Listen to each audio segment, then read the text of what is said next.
Hello everyone, welcome to our channel. So in today's video, we'll take a quick look at the quality management system in transfusion medicine. So I'll be explaining about the key quality terms and how they differ from one another. So yeah, let's get started.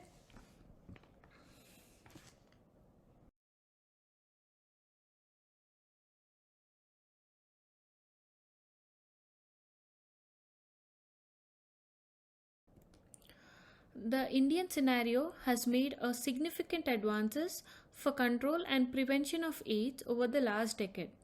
So one of the notable achievement was reduction of unsafe blood and blood products from 9% to 2%. So this large progress was due to the efforts of NACO, the National AIDS Control Organization. So this program has been implemented in three phases. The phase 1 is from 1992 to 1999. The phase 2 is from 2000 to 2006 and phase 3 is from 2007 to 2012.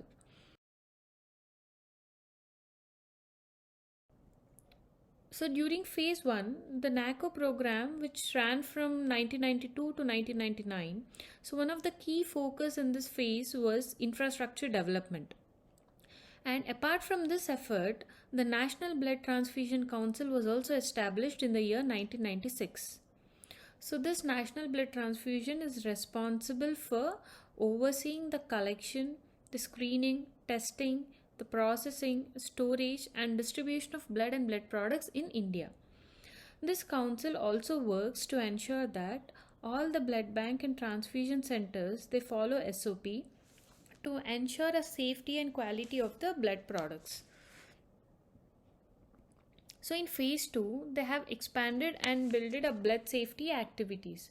And in this phase 2, they have also introduced new programs like accreditation of the blood banks, external quality assessment scheme, and they've also organized certain workshops for all the clinicians. In the year 2002, they have established a national blood policy and that was formulated by NACO. It was adopted by Government of India. In 2003 July, a meticulous blood safety was finalized and adopted by Government of India. Again in the phase 3, they mainly focused on promoting regular voluntary non-remunerated blood donors and they also wanted to promote appropriate use of blood components as well as blood products. So the main focus is on promoting voluntary non-remunerated blood donors so that they can reduce this transfusion associated HIV transmission to a very low percent, that is less than 0.5%. And they have also developed certain long-term policy to achieve the efficient and self-sufficient blood transfusion services. So quality. What do you exactly mean by quality? Quality is defined as a degree to which set of inherent characteristics fulfill the requirements. And the quality means fitness for purpose. It's in short. So here the purpose is for a safe blood transfusion. This quality was termed by Joseph Juran. But according to WHO, they say that quality is a consistent and reliable performance of services or products in conformity with the specific standards. So to have an effective quality system, definitely it will rely upon the right product, doing it at right time, at the right place and at the right price every time. So the quality oriented approach in all the aspects of blood bank is basically to provide a safe and effective blood.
need for quality.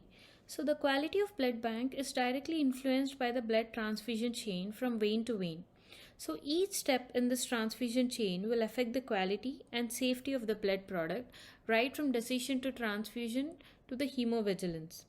So for example, if the blood is collected and but if it is not handled properly, you do the collection according to the SOP, but it is not properly handled, so it may get contaminated with bacteria, which indirectly or directly pose a risk to the recipient. So anywhere in this whole transfusion chain you do a mistake will definitely affect the quality and affect the recipient. So what is the evolution of quality management? It is from inspection. So in the earlier days, the quality management was primarily focused on inspecting the finished product to identify the defects and reject any products that did not meet the requirements. So that means it's like a reactive approach. They just inspect the product and give it. That's all. They do not reject it also.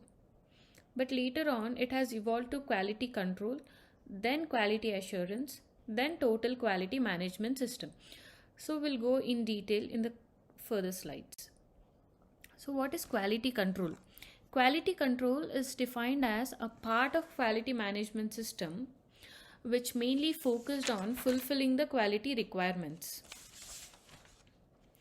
So quality control is monitoring the system that ensures specifications are met and errors do not occur. So that means you have certain values, whether those values are meeting the standards or not. That is about the quality control. So this includes assessment of the accuracy and reproducibility of a test. The equipments or the instruments used to perform test must be monitored. The reagents for specificity and sensitivity, and quality control of components. So all this comes under quality control. For example, if you want to check for a reagent quality control, you inspect the product, you see the sensitivity, specificity, reactivity, avidity and all. So that all comes under quality control. And if you want to see the quality control of components, you go with volume, their counts, their pH, their viability, etc. And then for the equipment, you see their calibration, their maintenance, their cleaning, and so on. So all this comes under quality control.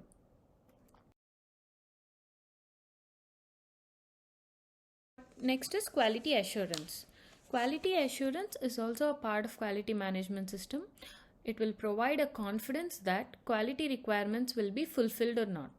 So it's a set of planned actions. These are like a planned actions, planned procedures or activities that will influence the quality of the product or service, as whether they are working as expected individually and also collectively. So quality assurance determines whether the whole process is reliable or accurate. That means it basically identifies the error in the process that needs to be addressed and corrected immediately for further improvement. And also this quality assurance determines the process is correct or not. That means to ensure that patient receiving an advantage from a particular product, so that neither the donor nor the patient nor the staff are harmed, whether it's going correctly or not. That is determined by the quality assurance. And it also determines whether the activities are within the control or not. So for example, like there are certain activities which are entirely within the control of the blood transfusion services, while others like collection of blood sample or administration of the blood, it is outside. So although these should meet the requirements set by the transfusion services. So for the example of quality assurance is you review the records, right? So this all comes under quality assurance, and you have to monitor the quality indicators and internal assessments. All this comes under quality assurance. So these are the main differences between quality assurance and quality control. So quality assurance is a managing tool, whereas quality control is a corrective tool. Quality assurance is process oriented, whereas quality control is product oriented. Quality assurance is a proactive strategy, That means before the problem is arising, you might expect it and you will prevent the defect. So that is prevention of defects. Whereas quality control is a reactive strategy. That means after the problem has occurred, you are going there and solving it. So you detect the defect. That is quality control. So quality assurance is everyone's responsibility, whereas quality control is only the testing team's responsibility. Quality assurance is performed in parallel with the project, whereas quality control is performed after the final product is ready. So moving on to the quality management system. So this is defined as a management system to direct and control an organization with regards to quality.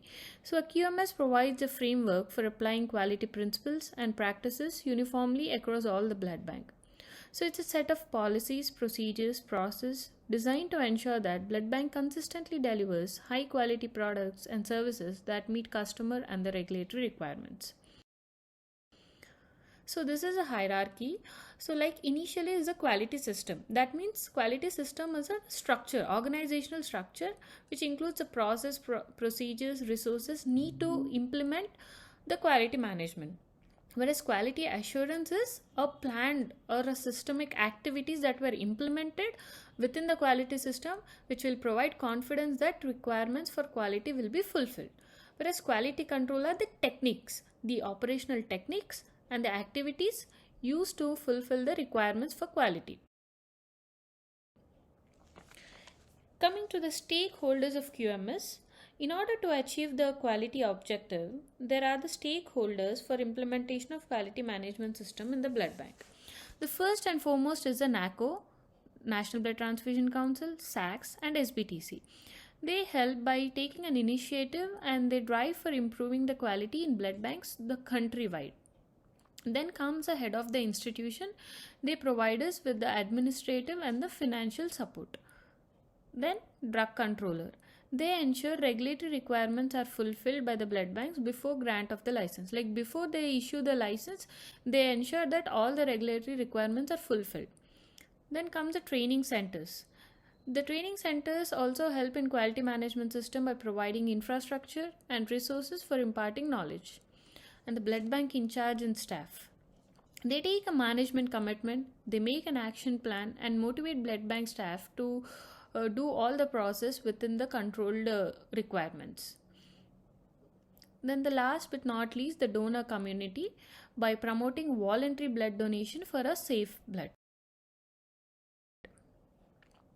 So these are the 5 factors that affect the quality in blood bank. You can just remember with the 5 M's. The first M is the man, the personal, right person doing the right job at the right time. So with this fulfilled training, that comes under personal. If he's not trained properly, if he's doing mistake, it will definitely affect the quality. Next comes the material, that means reagents, second M.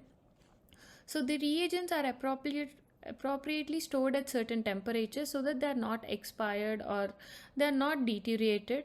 So because if any of this happens, it will affect the quality. Then the equipment. The equipment, if it is not maintained, if it is not calibrated, if it is not properly taken a annual maintenance contract or anything else, that will affect the machine and that indirectly affects the quality as well. Then the fourth M is methodology, the procedures. Everyone here has to follow the right SOP so that they can consistently give the results. So right SOP, and they have to maintain the documentations and also they have to maintain the records. So any of this occurs will affect the quality. Then the fifth M is the mother's nature, that is the environment. If the environment, the suitable environment is there, it will not definitely affect the products or the reagents. So right temperature, humidity, adequate space, all this matters. So any of this it is deteriorated, it will definitely affect the quality.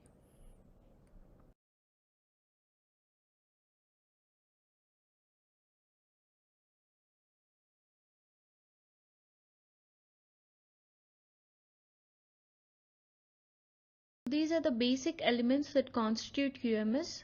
There are like about 11 basic elements.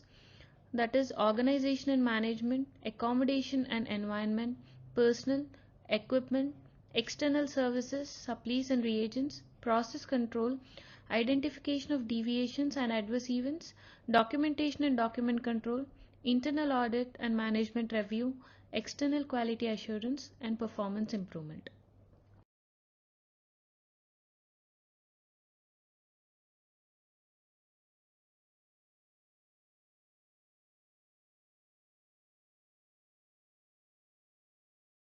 So, thank you for watching.